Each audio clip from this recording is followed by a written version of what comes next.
Sachin police station ની અંદરમાં એક લૂંટ વિથ મર્ડરનો જે બનાવ બનેલો હતો, શ્રીનાથજી જ્વેલર્સ જે આપણે સચિન બજારની અંદર આવેલો હતો, એમાં જે 4 આરોપી હતા મુખ્ય, એમાં 3 આરોપીઓને સુરત શહેર પોલીસ દ્વારા ખૂબ ઝડપથી પકડી પાડવામાં આવેલા હતા અને તેઓને ન્યાયિક હિરાસતમાં પણ મોકલી આપવામાં આવ્યા હતા અને એમના ઉપર ન્યાયિક કાર્યવાહી પણ ચાલુ થઈ જવા પામેલ છે, જેમાંથી એક આરોપી પિન્ટુ પાસવાન કરીને નાસ્તો ફરતો હતો. તેને જે સુરત શહેરના ક્રાઇમ બ્રાન્ચના ટીમો, સચિન પોલીસ સ્ટેશનના ટીમ અને જે કહેવાય ત્યાંના સ્થાનિક પોલીસ અને સ્પેશિયલ ટાસ્ક ફોર્સ બિહાર પણ ખૂબ પાછળ લાગેલી હતી,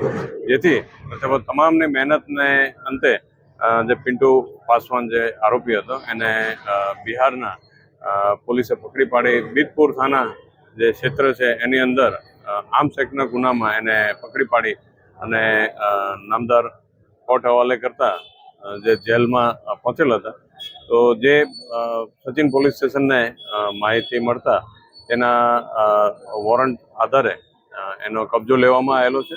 અને હાલમાં નામદાર સ્થાનિક કોર્ટ દ્વારા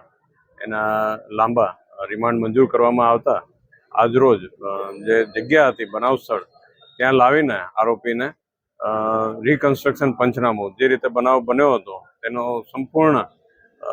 સ્થળ ઉપરનું જે રિકન્સ્ટ્રક્શન પંચનામું કરવામાં આવેલ છે અને એના ડિજિટલ એવિડન્સ પણ કલેક્ટ કરવામાં આવેલા છે.